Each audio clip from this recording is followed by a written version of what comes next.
Hey guys, my name is Cameron here at Double Wide Skate and Surf Shop up in Hampstead, North Carolina. I'm here to tell you about the 3 different types of skateboards we have. You have your old school skateboard, like so. These were primarily ridden back in the 80s and early 90s, and they have a wider tail, and then they scoop in right here before the tail, and they come around and they have a really sawed-off nose that points. They also have a lot of concave right here. Concave is where the board bends down in the middle. If you can see right here, the board actually bends down and you have big upper sides right here, which are called the rails, and it goes all the way down the concave and goes back into the tail, which is a cut off square tail. This is your old school skateboard. Like I said, these were primarily ridden in the 80s. Most of your pros, these were the decks they loved, and a lot of your old school pros still ride them today. And then you have the classic generic deck. The generic deck is pretty much just a regular skateboard, almost oval in shape, flat-sided rails, concave throughout the entire middle, and then you got the rounded off nose and rounded off tail.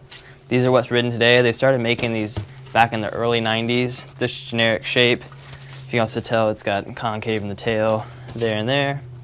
And these are what almost everyone rides today. You can get them any different side range from 7.3 inches all the way up to 9 inches wide. Your average deck size though, probably anywhere from a 7 3/4 to 8 inch.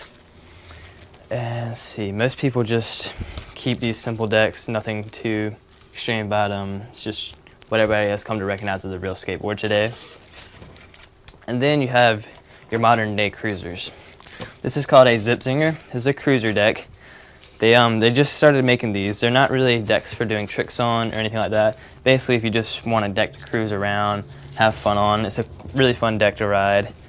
If you can see, it's a little bit skinnier than most skateboards are. Most of them range about 7 inches wide. And they come down, they cut off in the tail. It's a flat tail, a very pointy nose. So it's basically combining the flat tail of the old school with the pointy nose of the regular one. And they are very skinny, which makes them more easy to turn. You get sharper turns, faster control. They're actually a lot shorter than most boards are now too. Most boards, the old schools, they run about 33 inches long. These run about 31.5. These are about 30 inches long. And those are your 3 different types of decks you got.